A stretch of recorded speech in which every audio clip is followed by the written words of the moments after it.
Sister. Hi, Stace. Can you hear me? Mel, can you hear me? Okay, I am navigating. This is the first time I'm actually on Zoom and doing Zoom live on Facebook. So if you guys could check and see if you can see it live on Facebook on the Got Core Values page, that would be awesome. We'll double check my tech capacity here. And my thought was to try to lure some people over from the board meeting into some positivity that we're gonna dive into. There's a lot of stress and uncertainty with all of that going on, and our goal here is to kickstart our week on a positive note and come together. So, Stace, can you hear me? Maybe not yet.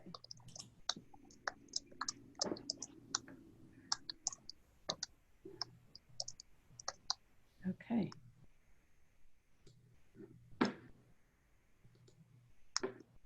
Can you hear me now, Stacy? Maybe. She's not looking like she can hear us, is she? No. I just want to check everyone's audio. All right, so we're gonna dive in. Those of you that know me and know Melissa know that we've gone live before, and obviously we're self-quarantining, so we are not in the same place. But together, Melissa, Blaine, and I will be running these calls every Monday at 10 a.m. Pacific. And it is really our opportunity, thanks Mel for checking that. It's our opportunity to actually dive in and really cultivate this conscious community of educators from around the planet. And really it's not just about us here in Las Vegas, it's about everyone around the world. My sister is a child psychologist in Florida, and I coach a school in Florida. I'm connected to a global network of educators. And so with all of us, we're all doing so much amazing work around positivity and consciousness and amplifying our own value in the world, that I wanted to just bring us together every Monday and say, we're all together. And the more that we can actually band together and connect with each other and know we're not alone, the faster that we can actually evolve this new world of education that we're entering into, and that we can have a really strong voice in what that looks like. And so to kind of take and make lemonade out of lemons with this interesting situation, pandemic that I don't believe any of us have ever lived through, unless you're really old. So I know that this is just uncharted territory. And I know that we all are living in different waves of fear and uncertainty and grief and sadness. And then other times going, yeah, I can see the light. I can see the positivity. I can see the silver lining. And I think it's going to take all of us banding together and knowing that we're not alone, and knowing that we can evolve through those waves and we can have a phone a friend. So this will be our weekly opportunity to check in and kickstart our week with intention. So Melissa, I can hear you typing, just so you're aware. And so what I want to kick off with is what I kick off with every time is gratitude. And what I want us to do is I want everyone to just kind of pause. And if you want to close your eyes or you want to keep them open, either way is fine. But I want you to just take a moment and think about that one thing in your world that you are grateful for. What is that one thing that you are immensely grateful for? And I want you to think about it in intrinsic detail. I want you to think about it, even if it's just that the clouds that you're grateful for. I want you to envision every detail of them and what it feels like to be immersed in the gratitude of that one thing. I want you to just take 30 seconds and really just dive in and feel the gratitude about that one thing, whether it's family, friends, your bed, your pillow, no matter what it is. Think about that one thing for about 30 seconds.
Okay, Ward, do you want to start and share?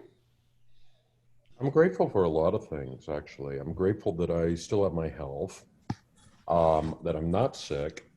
I'm grateful that I still have income coming in, that I have food. I'm grateful that I have a house. Yeah, absolutely. Good stuff. All right, Linda, you want to share? Very similar. I'm grateful for a lot of things. Most of all, my family. I'm here at home with my daughter and her boyfriend, and their whole entire goal is to protect me and keep me healthy and safe. Like, so it's adorable. Like everything they're doing, they're like, you don't need to go out. You don't need to do this. We got that. Like, they're fantastic. They built a gym in my garage. Like, these kids are spectacular. And I'm also very grateful that like they both lost their jobs, but I have mine. So they're supporting me emotionally and physically here, and I'm able to support them financially at this time. Oh, I love that.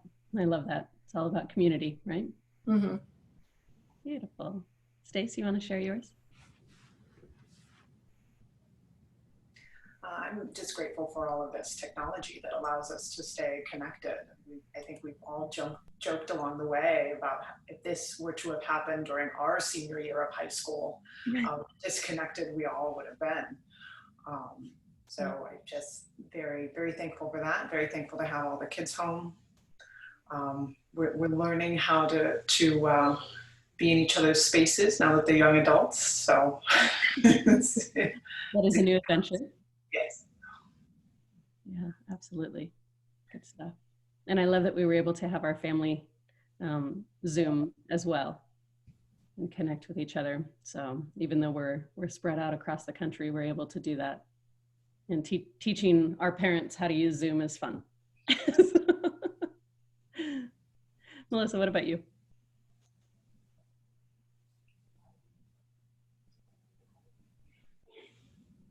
Unmute. I'm grateful for living on the beach. I live in Las Vegas and in California. California is now a part-time residence of mine. And I'm approximately a 9-minute walk to the beach. So with all of this going on in the world, I'm very fortunate that I get to be so close to Mother Nature and really just to get out and be in a place of absolute stillness and quiet and really ignore all the noise in the world right now. So I'm very fortunate to have this home that I'm now currently part-time in. Beautiful. And I love seeing the ocean behind you in the picture. That's not the real one. It's not the real one. No. And Walter, welcome. We were just sharing what is one big thing we're grateful for. Do you have something you want to chime in with? You're on mute right now. If you could unmute.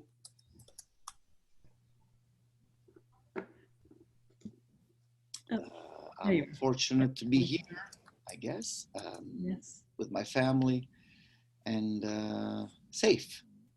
And we're still able to communicate with everyone, and I think that's wonderful.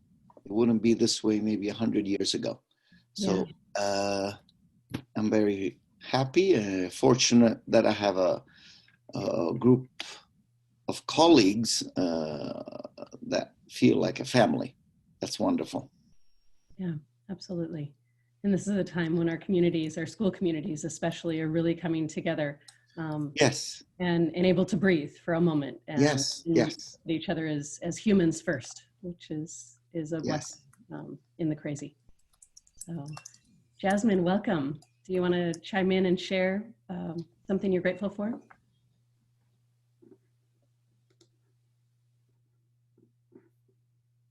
Jasmine, can you hear me?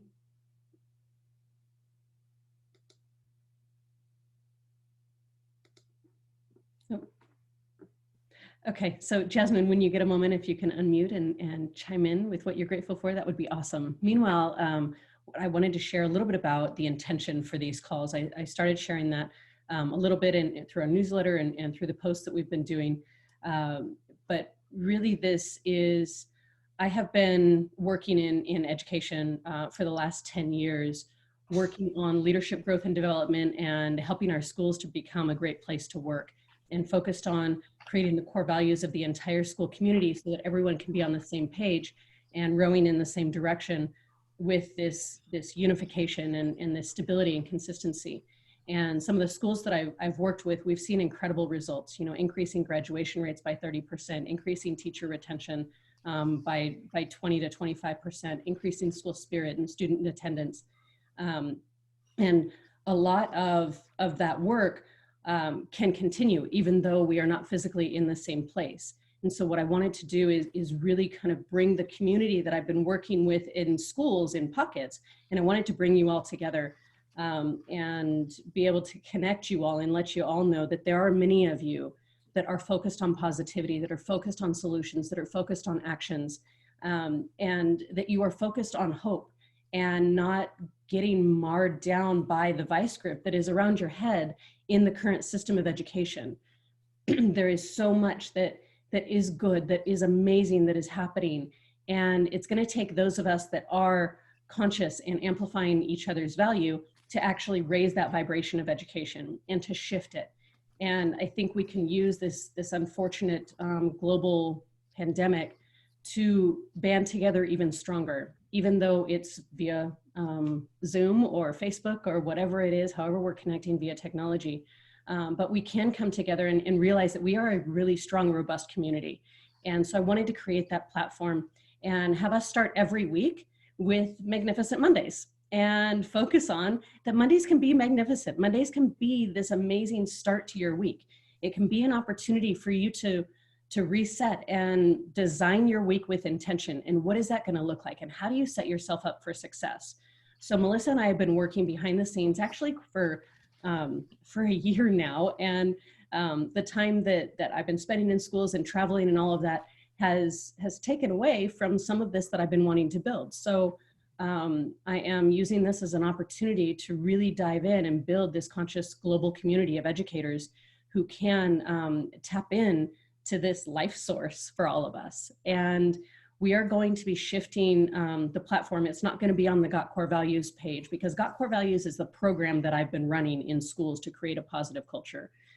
Educator Dynamics is my parent company that kind of houses all the programs that I deliver around the world. So we will actually move these calls to be on the Educator Dynamics Facebook page. So if you haven't liked Educator Dynamics on Facebook, go ahead and find that. And we will be linking through the Got Core Values page and through my personal page and Melissa's personal page. So you have all that as well. But really, this is about every Monday, 10 a.m. Pacific. Just jump on, whether you're on live or you want to jump on the Zoom link, either way. If you're on the Zoom link, it's easier to participate and have us see kind of the chats that are happening. I will do my best between Melissa and I to navigate through any chats, or if you want to raise your hand, if you know how to do that via Zoom. Happy to answer any questions along the way. If we start to go too fast or you want to dive deeper into a topic, this is definitely an interactive opportunity for us. So I'm excited you guys are all here, and super excited to kind of just dive in. And one of the things that I've been hearing is from most of the educators that I work with is this creates a new identity.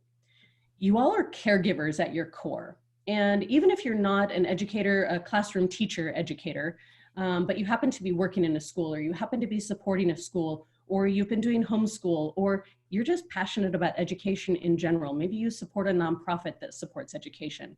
Whatever it is, you are a caregiver at your core.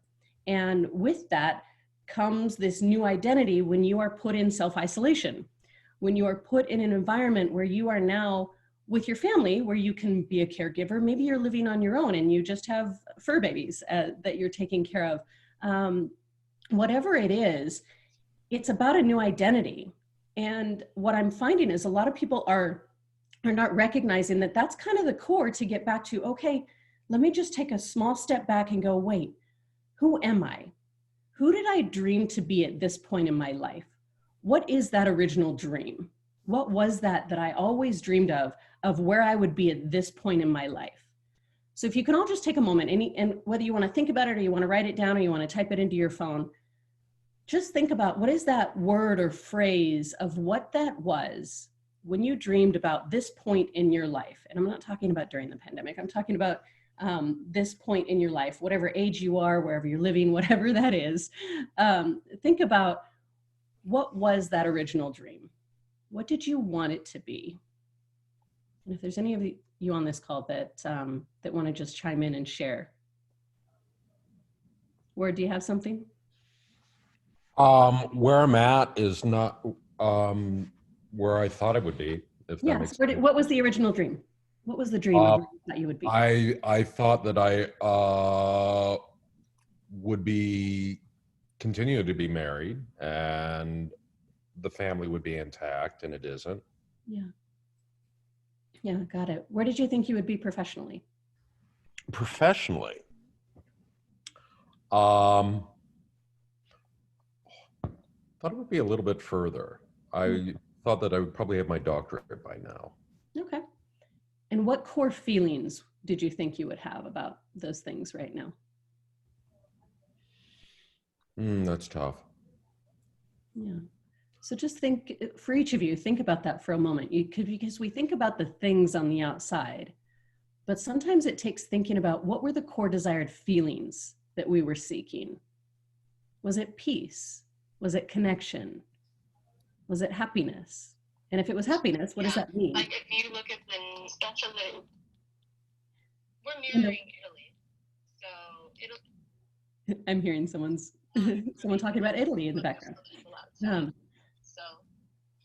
Linda, what about you? Well, I thought I would probably have a restaurant now because I originally started my career as a chef in New York City for over 20 years, and I've been teaching now for 12 years. However, a lot of the feelings are similar because as a chef, you know, that's how you show love is you feed people, and that's how you show that love, and, you know, you're the mama kind of thing. And as a teacher, I feel like that's very similar. I think the people that I was cooking with back in the day would probably think, oh, she had a nervous breakdown. She's not a chef anymore and she's working as a teacher. But I think it's the same kind of fulfillment. And I think that I reach more people this way. I mean, I'm a good chef, but I think I'm really good at this. Yeah, absolutely. And you get to combine both. That's beautiful. Beautiful, beautiful. Anyone else want to chime in on what your original dream was at this point in your life?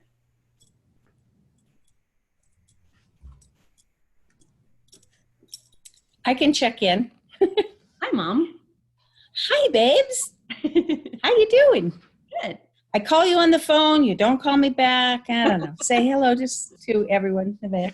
Hi, everyone. So what was that? That's my 12-year-old. What my dream was. Let's see. When I was a teenager, I wanted to be a mom. It's all I ever wanted to be. When my girls were little, I used to sing them a song about the old woman who lived in a shoe. She had so many children. She didn't know what to do. And that was me. I had the children. I didn't know what to do. Then I think it switched and I wanted to be successful. And that was my real estate, you know, kicking in. That was too hard. I was not detail oriented to do that. I am a creative person. So that was very difficult for me to kind of fit in. And now I'm raising 3 other children, and 12, 5, and 6. And I'm able to be creative. My website is up. There's lots of fun stuff on it. I even added a blog yesterday to help people that wanted to add people to a prayer list. And so I'm asking people to text me, name, situation, whatever, to be added to a prayer list. I'm going to put it on my blog. And everyone that checks on the blog can add to the prayer list. Just first names, you know, my daughter, Betty Boo, who lives in Booville, you know, needs extra prayers. Or, you know, my mom just... I'm going to pause you. I'm going to pause you. So that we can, I want to make sure that if you want to just type that into the chat. Then I will. wants to do that, they'll have the link there. That would But I'm grateful for my wonderful daughters and all the work they do. Thank you. And Maria, I love that you typed into the chat. So if anyone else wants to type into the chat, you're welcome to do that as well. Maria, if you want to speak, or I can read your chat, your original dream in high school, being an art teacher, and now getting back to it. Beautiful. All right, Maria's going to be on mute. So knowing that we all have this thought of where we want to be in the world, the takeaway I want you to have from really thinking about that exercise is add into that not only the vision of what you had, but what was that core desired feeling you dreamed of at this point in your life? And then I want you to think about our current reality. What is our current reality? So we've got the current reality of the global pandemic, right? That has so many different facets to it that we can focus on, right? We can go down a million different rabbit holes when it comes to COVID-19, right? And a million different industries to tap into and how they're impacted, and a million different communities and societies and all of that. What else is the current reality that we're living in? Go ahead, Ward. There's a lot of anxiety going on. Yeah. With a lot of people, a lot of uncertainty. Uncertainty produces anxiety. What's the future going to look like? Am I going to have a job once the school year's done? Yeah. Will I have income coming? What about my health? What if I get really, really sick? I'm 55. What if there's not enough ventilators? So worry. Mm-hmm. It's easy to go down that dark rabbit hole. Yeah, absolutely. And to look at that current reality of worry and fear and uncertainty and sadness and grief. There's also this current reality of our new logistics, right? Whereas for a lot of us, working at home has never been a thing, especially for most educators. Your world is going 100 miles an hour with a vice grip around your head and trying to be a caregiver to hundreds of children in any given moment, right? That's the difficulty we've been thrown into. There's not been a whole lot of direction with the district. Mm-hmm. And that creates anxiety. I mean, I'm a boomer, and technology is difficult for me. And so it's now you need to communicate with all your kids. And it's like, okay, now I got to learn that. Right. And so there's a whole new curriculum that you have to learn for yourself in order to then deliver what you've been delivering. That's stressful. Yeah. So then you're put into, okay, well, who am I and who do I want to be in this new environment? And how long is this new environment going to last? If it only lasts for another 2 weeks, right? We don't know. That would be best case scenario, right? I want to be super rich and I want to buy an island. Right? Buying an island, check. That's on the list. Yes. But it's about really designing our future with intention. It's taking that original dream, those original core desired feelings of where we thought we would be at this point in our lives, looking around at our current reality, going, okay, this is what I'm faced with. This is where I'm at. Now, how can I design with intention each day? And what is that going to look like? And we're going to talk in a minute. I'm going to have Melissa share some self-care things and filling your cup first and really looking at how you pay yourself first each and every day. And she's going to give some really good, amazing nuggets for that. The first thing that I wanted to share was a little bit about my own journey. It's really been over the last 15 years, but really intensely over the last couple of months. Those of you that know me know that I was recently engaged and to an amazing man who has 5 kiddos. And I have one, those of you that know Hunter. And so we all of a sudden have 6 kiddos combined and are now living together. And we did all that the beginning of the year, which is amazing, and so much beauty and family and togetherness and all of that. And at the same time, I've been a single mom living with just me and my son for 5 years in our own home. And so to move into a home where we've got 2 that are in college, they're home with us right now. But then the other 3 are with us part-time, and then my son's with us full-time. And so navigating just the logistical details of having a big family is a whole new ballgame for me. And that comes with a lot of uncertainty, a lot of navigating what's where and how and who and how.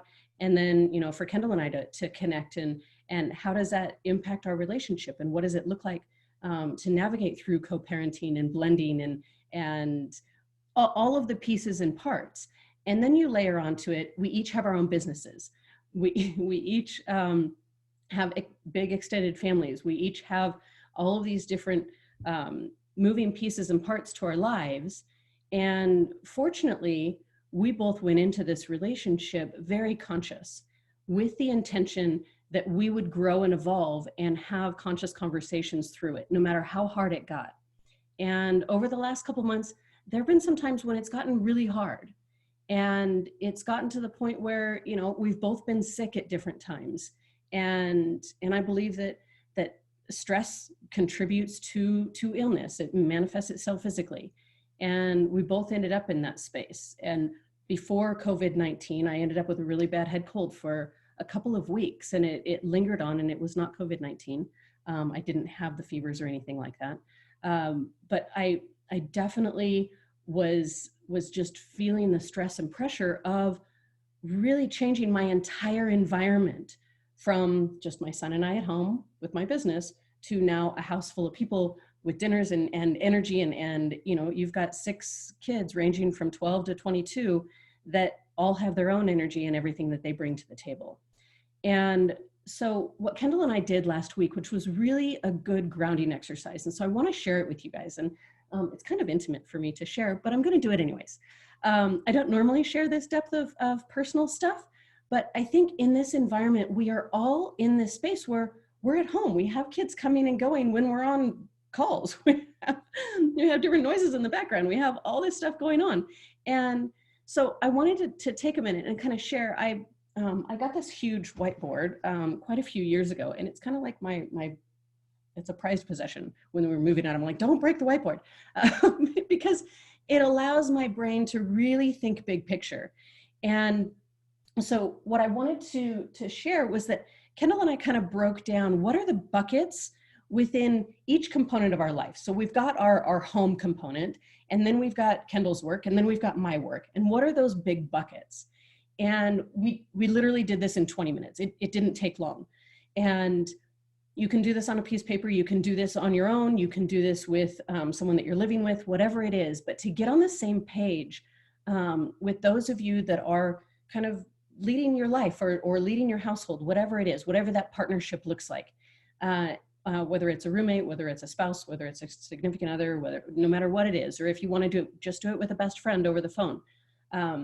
But within our home bucket and all of the different pieces, we actually wrote down what are our non-negotiables under each one. So I'm going to actually move the camera so that you can see this a little bit better. And hopefully this is going to work. So we've got under here, we've got financial, we've got spiritual, we've got emotional, operational, health, and then family. And so under each one, we actually talked about what is non-negotiable for us for each one. So for financial, it's creating and sticking to a budget, which is super important for all of us right now. With the uncertainty of everything going on, it's that we're really going to slow down and take the time to create and stick to a budget and be on the same page when it comes to that together. The other one is spiritual. We want to meditate every day together. And since we did this last Wednesday, we actually set a time that at 5 a.m. every day, we're going to set the alarm and we're going to wake up. And first thing before we do anything is we're going to wake up and meditate together. So that's been a really good connection point for us to be grounded. The next one was emotional, is really just knowing that we're all in this together and that we're actually going to plan things and take action, that we're going to be forward thinking, but we're going to be unified. No matter how hard it gets, we're all in and we're all in this together. Then operational, that it's a team effort to keep the house picked up, that it's not any one of us, it's just about all of us together. It doesn't matter whose it is, that we're all in this together. The other one is health, that we're going to exercise every day together, and that we put that we're going to have fun together every day. And that can look different every day, but we want to do something to where we laugh and play and have fun. And then family is that we're going to have dinners together at least 4 times a week. And so being able to have those family dinners together allows us the opportunity to reconnect with the kids. And it's been a little bit more than 4 times a week, but we wanted the opportunity to say, hey, everyone tonight fend for yourselves. Like, it can be a night off from those of us having to cook, and that's okay too. And then when we looked at our businesses, we kind of each came up with the same buckets. As it's, financially looking at our businesses, the program and service development of what we're doing, our teams that we're working with, our strategic planning, and our sales and our revenue plans. And so being able to dive into each of those buckets and be really intentional with how we're designing our life. And so this gave us the format to then check in with every week. So I wanted to kind of give you a high level, and then each week as we dive in together, we can dive into a certain topic and talk about really strategic, actionable, simple tools and strategies to help each of us design our weeks with intention. And so I want to kind of toss it over to Melissa, and I'm going to bring on, it might just be Melissa and I sometimes, other times I might bring on a different special guest to talk about different things. But I know that first it's about who am I? It's about who am I as an individual, and who am I in my daily routine? How am I taking care of myself? So I know no one better in the world than my soul sister, Melissa, to talk about self-care and nutrition and well-being when it comes to holistic health. So Mel, if you want to kind of take it away and talk about filling your cup first. Good morning, everybody. Thanks so much for having me on, Sandy. So first and foremost, for all of you that are on the call, I just want to commend you for taking this hour to, more than anything, whether it's to learn something today, to implement something today, or just be a part of the collective group. I just want to say thank you for making this time and carving it out for you, because you are the most important person right now. And so thank you so much. So first and foremost, we're going to start to dive in a little bit about what is self-care when it comes to your mental well-being.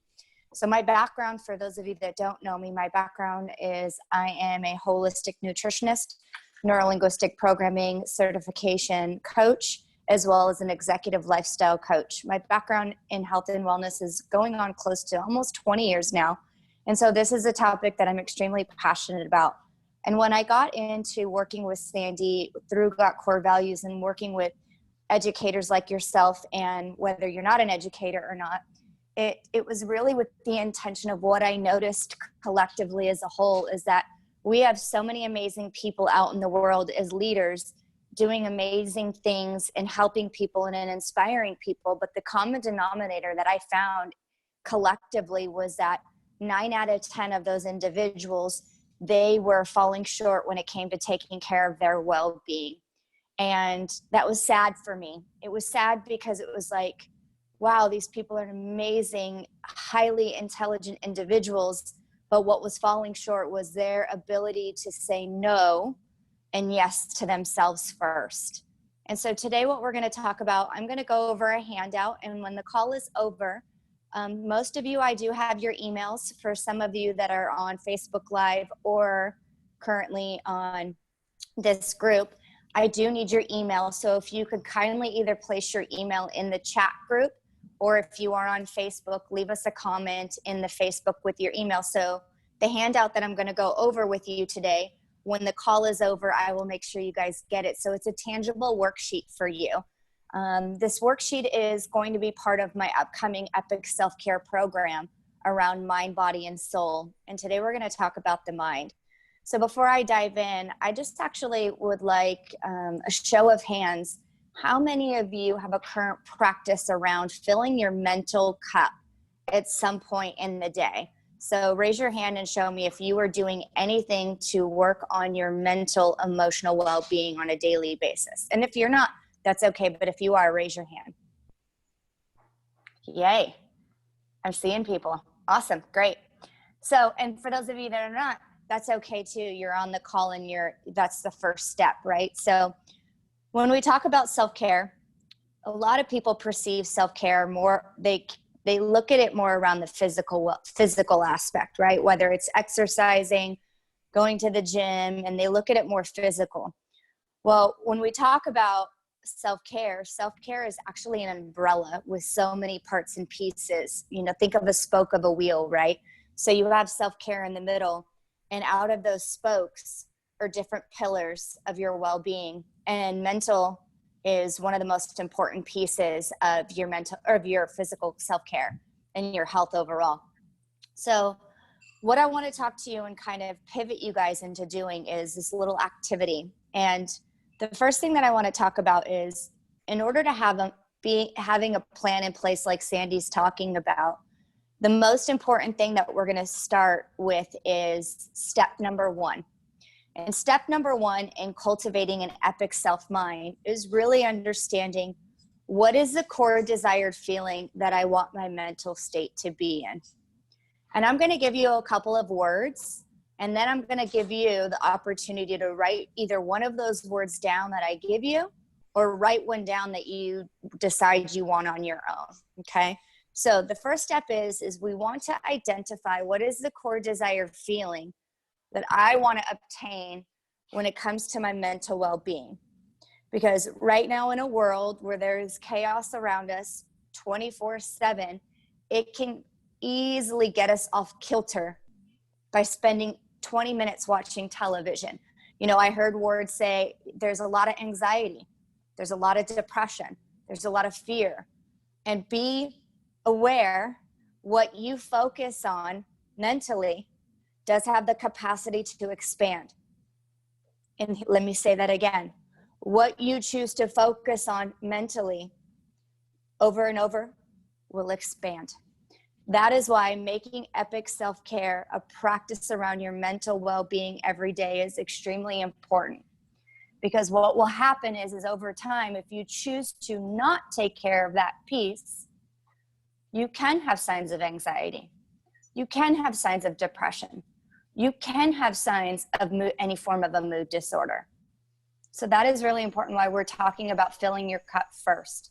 Because again, if I don't fill my cup up first thing in the morning, and I just wake up in a world that is full of chaos right now, and dump out all of my resources and my energy, and if I give, nurture, support, think about your mental state and physical state when you're done. It's empty, and you become exhausted, and you become short-tempered, more reactive, more quick to make choices and decisions that are most likely not in alignment with where you want to be. So the first thing that I want you to do, and everything again that I'm going through is through a worksheet that I will email all of you. So again, for those of you that just joined the call, make sure to put in your email, please, in the comment section on the Zoom, or if you're on Facebook, please put it in Facebook as well. I will also leave my email in the chat today if you want to email directly, and I will respond back to it. So the first step is choose 1 or 2 of these core desired feelings that you are looking to achieve when it comes to your mental well-being. So I'm going to give you some of ones that I cultivated, but feel free to write down your own. So if you don't have a piece of paper, please get a piece of paper. Or if you have a typewriter or the laptop, get a laptop, whatever is easiest for you, okay? The core desired feeling, again, as I call these off, you can choose 1 or 2 of them. If the things that I say are nothing that invoke that, then feel free to choose something else.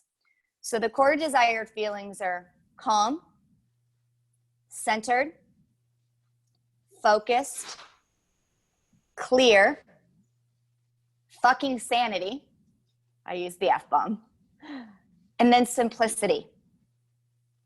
Again, calm, centered, focused, clear, fucking sanity, simplicity. And just FYI, fucking sanity was given to me by one of my clients who is a mother, a stay-at-home mother. And she was like, that is all I want for my mental well-being is to have some fucking sanity. Thought that was great. Now, if a feeling that I said did not resonate for you, feel free to write one that may come for you easily. So take a few seconds and think about that. And I'm just going to call out and see if anybody wants to share what that core desire feeling is. Linda, let's start with you. Core desire feeling. So when you first mentioned it, calm was the first thing that popped into my head. And then when you said fucking sanity, I was like, I think that's what everybody around me wants me to have. So I'd say those are my top two because Love it. I want to stay calm and they want me fucking sane. Love it. Thank you so much.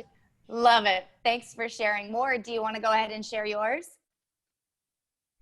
Peace. I'm looking for Peace. peace. I love it. Love it. Thanks for sharing. Let's go ahead and have Stacy. I don't know if she can hear me or not. Do you want to go ahead and share your core desired feeling around your mental well-being? I can hear you now. Okay. I tend to go more towards peaceful. Okay. Perfect. Thank you so much. Susan, core desired mental feeling that you want to invoke to feel. Happiness. Love it. I like it. Awesome. Maria, if you want to type in maybe, I know she's typing. Let's have her go ahead and type in. Sandy, I know you've already shared. You're on a roll. Do you want to share what yours is if you were to choose a word? Yeah, off of that list, mine is centered and focused. Love it. Love it. All right. So step number two. Step number two, and you'll see on the handout, this is all listed again. Everything that I'm going for is going to be on the handout, is starting on Monday, which today is Monday. So you could start this. I put Monday. You could start at any point during the week. Okay. Maria said clear and focus. Awesome. Thanks, Maria. So you're going to choose your core desired feeling, which is exactly what you just chose and shared with the group. The next piece is you are going to list out a habit/ritual that you'd like to start practicing. And we'll get into how often in the next step, okay? So the thing is, you're going to list a habit/ritual behavior that you want to start practicing that is going to help you to invoke that feeling overall, okay? So the reason why we talk about the core desired feeling first is, for those of you, when it comes to creating the life that you want, Dr. Joe Dispenza is a doctor that I've researched and I've studied with, and a lot of other practitioners in the holistic realm. And they talk about when we have the capacity to tap into the feeling first, we have the ability of actually start taking action, and it starts to create everything around us. It shifts. But what happens is, a lot of the times, as Sandy said, is we focus on more of the action or the thing first, and we forget to tap into the feeling that we're wanting to get, right? So I'll share for you guys, my core desired feeling was calm and peaceful. And ironically, 11 years ago, I wrote down that I will live by the beach and I will have a life that is calm and peaceful. And now I'm here. And now I'm here. And that is because these practices that we are going to be sharing with you are practices that are proven to be effective when utilized and implemented.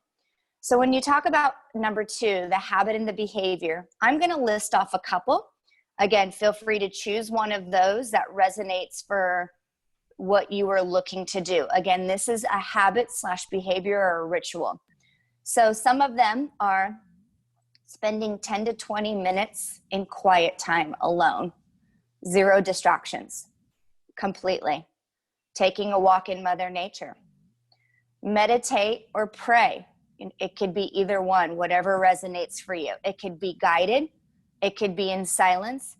It could be you praying out loud, okay? Listening to 10 to 20 minutes of music without 0 lyrics, like the ocean or Mother Nature. Again, 0 talking, but more of a tranquility style of a music, okay? Journaling, writing down, taking 12 minutes and writing down a couple of things that you're grateful for. And I'll just give 1 or 2 more. Practicing forgiveness. This is a really big one when it comes to mental well-being. A lot of the times, if there's chaos or things around us that are triggering us or that are impacting our peace, our fucking sanity, part of that process is we may be holding on to some anger or guilt or resentment towards people that are around us. And when you see, I hand you this back, I have an exercise that I recommend called PEW. It's called Purge Emotional Waste. And I'll give you more details on that in the handout. And then last I'll say is make a date with friends and spend time with the people that feel good for you around your mental well-being, and invoke some playtime, right? So, you know, for me, it's peaceful, right? And so Sandy's been here to my second home in California. My mental well-being is her and I walking the beach and just really talking about life. That is filling my mental and emotional well-being for me. And that brings me a centered calm and a centered peace. So I'm going to give you about 1 minute because I have about 3 more minutes and I'm wrapping up my section. I would like you to write down or type 1 or 2 behaviors / rituals that you would like to start to practice to invoke the feeling that you discussed before. Go for it.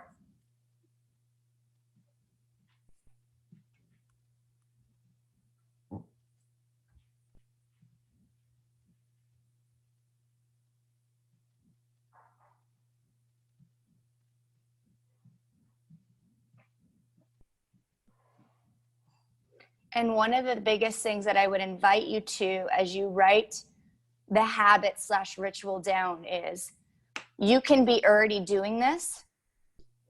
You could have started it before and fell off the wagon and stopped doing it. There's no right or wrong. So again, you could be doing this currently, or you could have fell off the wagon and you're ready to get back on, because next step 3 is you're going to see it come full circle. Okay.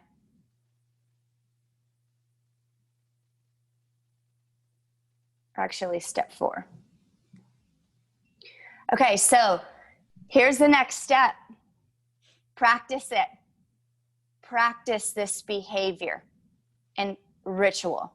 And when I use the word practice, it is exactly just that. Because here's how the mind works, you guys. And the science shows this. Again, I have a background in neurolinguistic programming, and I'm very familiar with how our conscious behaviors as well as our unconscious behaviors. So the unconscious mind runs about over 80 to 90% of our choices and our decisions every single day. This is where it's safe. This is where it's comfortable. This is what is known. This is like you wake up and you pee, you just pee, you don't think about it, right? This is where a lot of the behaviors are just on autopilot. The conscious mind is about 10% of our choices and our decisions. It's not comfortable. It's not familiar. It's a little scary. It stretches us a little bit. So when you think of what you wrote down as a habit or a behavior, I invite you to look at it and say, is that stretching me just a little bit? Is it pushing me just a little bit? And here's what I mean. If you're currently, let's just say, meditating or praying, right? And you're doing that 1 day a week, great. You're doing that. That behavior has become consistent 1 day a week. So to stretch it and make it uncomfortable a little bit more, I would invite you to do it 2 or more days a week. See, the challenge is if you're choosing a habit or a ritual that you're not doing right now, and you say, I'm going to wake up tomorrow morning and Melissa says I'm going to do it every single day for the next 5 days. I hate to say this, you will fail. You will fail. And here's why the science shows you will fail. Because remember, the unconscious mind kicks in. It's 80 to 90% of our choices and decisions. It's not safe. It's not familiar. So you want to make sure that you start off with doing the behavior and the practice and making it attainable. So I always, in my coaching practice with my clients, I always invite them to implement the practice either 1 time or more. When you get that down and you're starting to do that, that starts to become familiar. It starts to become part of the unconscious behavior. So now we want to stretch it a little bit. And then I say, okay, great. 2 or 3 times more a week. So stretch it just a little bit further, a little bit more. You guys kind of following my gist a little bit about the practice and how that wants to be? Okay. Because again, if whatever you wrote as the habit down, if that habit and that behavior is not something that you're used to doing, you want to be gentle with yourself. You want to be kind with yourself. Now, the last tip, and you'll notice in my handout, on Sunday or whatever, one of the days during the week, write down and make note how you're feeling. Make note of, are you doing that behavior or that ritual? And if you're not, forgive yourself and be willing to pick back up again. So, core desired feeling, identify with it. Pick 1 or 2 habits or behaviors to invoke that. Start practicing that 1 time or more on a weekly, consistent basis. When you have that down as 1 time and it's easy and effortless for you, create step number 2. Okay? Any questions on that before I turn it over to Sandy really quick? Any questions? No? That was easy. That was great. Love it. Any questions, concerns?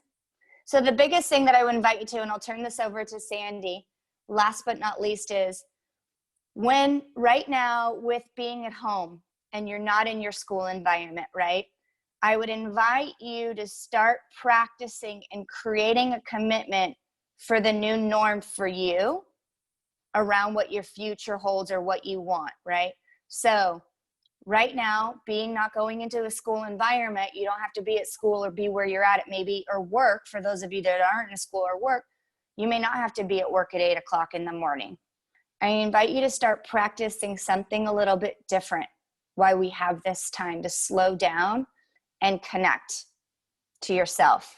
Maria says it's so hard to put yourself first when you are at work because students come in during lunch and I feel bad, and they're there because they don't have anybody to hang out with. So Maria, what I hear you saying is it sounds like you may go into school first in the morning to make sure that you're there for some of those students to come in. I may be wrong because you're not talking. If you want to go ahead and type at lunchtime. So at lunchtime, it sounds like it's hard because you want a place to go to. So I would invite you to this.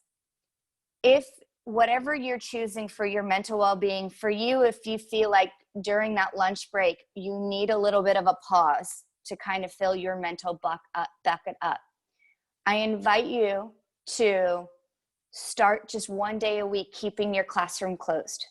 May not be every day, but maybe just start with just 1 day, or just keeping it closed for the first 10 to 15 minutes. It doesn't have to be so structured and rigid, but to practice that, maybe just practice 1 or 2 things that are small like that.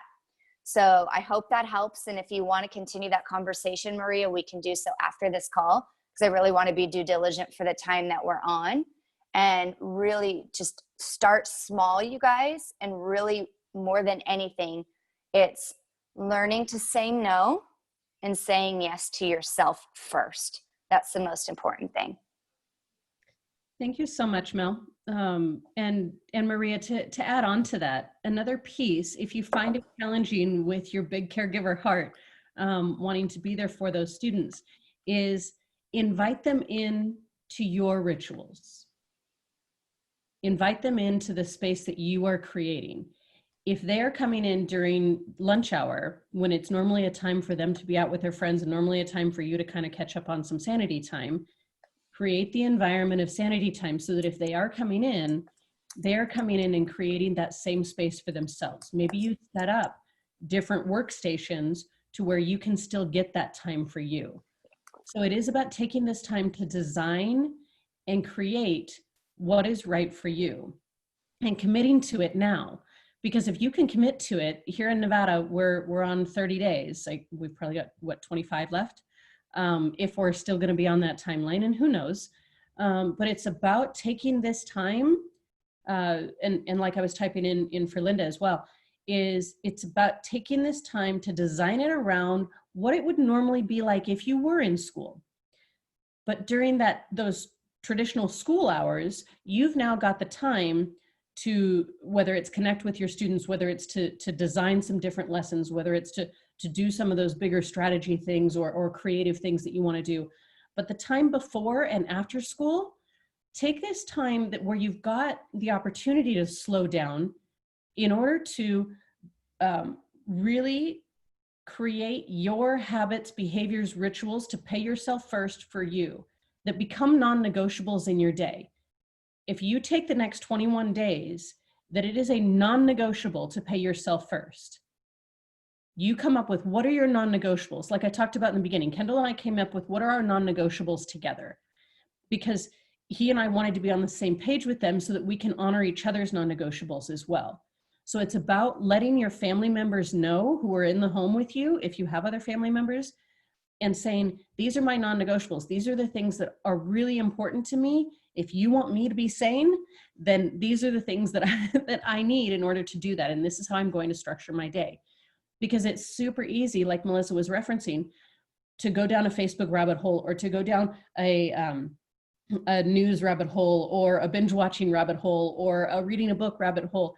And then you wake up and go, oh, wait, what I really wanted to do during this time was set up these habits and behaviors. So take the time to slow down, knowing what you know about what it's like to go back to school. And we don't know when that's going to be. But if it were the same structure, you know what that's like. But that's also looking in the past. So it's about designing your future with intention. If you take into account the logistics as they were before, the hours that you were in school or the hours that you did something else, that's fine. So build your pay yourself first, your self-care rituals around that time, and make it a non-negotiable. Make it sacred for yourself. You are worth it. And if you remember every morning, if the first thing you are thinking, as soon as you're aware that you're thinking in the morning, the first moment your brain wakes up enough for you to hear your thoughts, if you can control those thoughts to the point where you are thinking, I am worth it. I am enough. I am worthy and valuable. I am amazing. I love myself. I'm grateful for my pillow. Whatever those first initial thoughts are, take the time to be intentional about owning them. They are your thoughts. They are not for anyone else. They are for you. It's about taking that ownership of who you are and knowing who you are and designing your life around who you dream yourself to be. Knowing your current reality, design it on purpose because you're worth it. So I want to hear from everyone. What is your number one action that you are taking away from this conversation? You're welcome, Maria. What is your number one action that you are taking away from this conversation? And you can either type it in the chat or go ahead and unmute and share. Number one action that you're taking away from this conversation.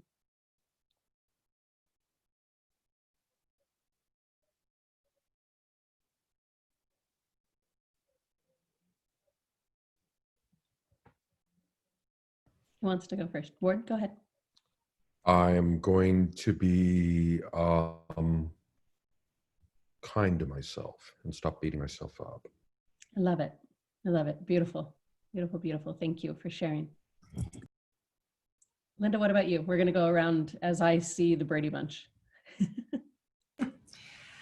I am going to remember to do all these things for myself when school is back in session. I think that's the challenge. I've added a lot of things, or I'm doing a lot of things more often, and I have to figure out how to do them daily once school is back to normal. Yes, and I want to give you permission to savor what is right now. Okay. And know that when you get there, you will figure it out then. Thank you. Take the pressure off of figuring out, because we don't know what. Savor this. Okay. I am enjoying it. I was like, I'm going to be so good at retirement. Permission to savor what is right now and build it around what you would think the schedule might be. Okay. So Susan, AKA Mom, says, I need to stay away from the rabbit hole. Maria says, I need alone time to calm my mind during work time.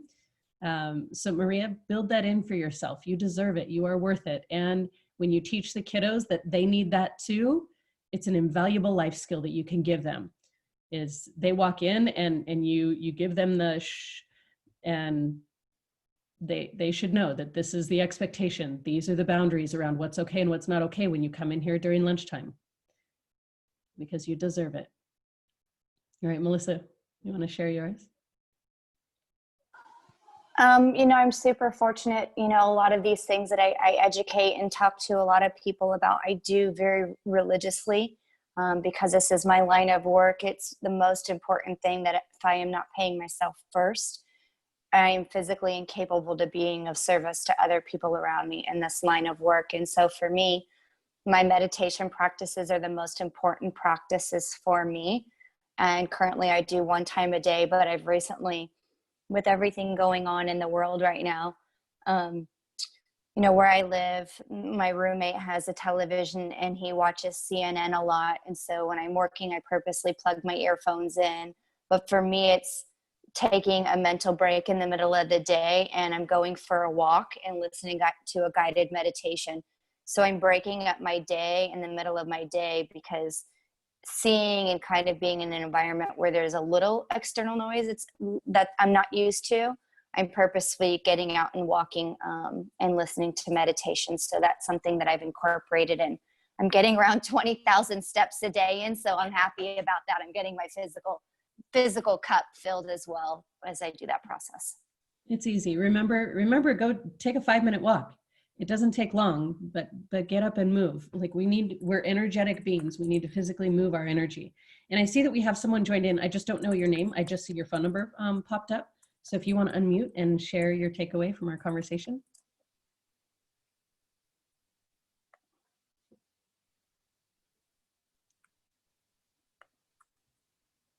Or it's okay if you're shy and you want to type in the chat later, you're welcome to do that as well.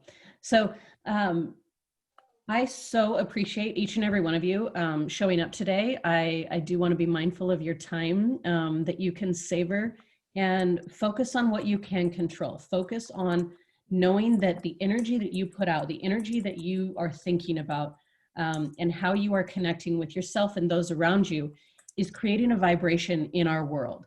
And so the more of us that can create a conscious, positive vibration in this world, the more that we can begin to connect and rise above this unfortunate world event that we are living in together today. And be mindful of your language and be mindful of speaking about what it is that you do want, and flipping everything. If you say, I don't want that, flip it into what you do want. It's really important that we are mindful of our language, both internally and externally to the world, because it all creates the energetic vibration that we all show up with. And even if we are in our homes, we are sharing, we are connecting.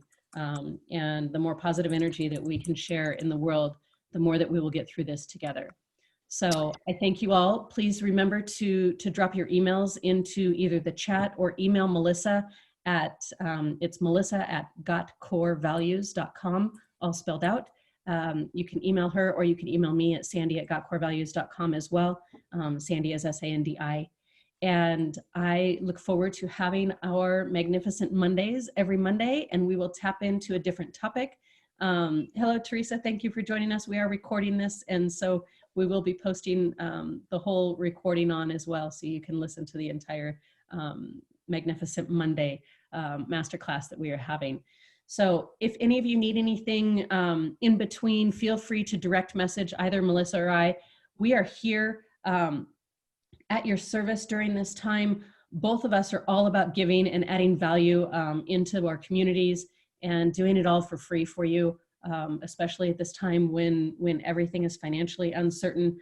Both of us are in the same boat as everyone else, financially uncertain, but we also know that what we can give will always come back to us, and we're all in this together. I love you all, and sending you big healthy hugs, and looking forward to connecting with you all next Monday and in between if you need it. Take care, everyone. And lastly, I just want to jump on because Linda had asked in my email, there are some references for meditations and different things. So you'll see on page 2 or page 3, I'll have some references for some great apps or things that you can do. So to answer your question, in the handout, there are going to be some great references for you guys to utilize as well too. Beautiful. So make sure you drop your email in so that you can get that fabulous handout from Melissa. Thank you, Melissa, so much for being here. I adore you. Thank you, guys. Bye-bye. Take Have care. a great Bye, Han.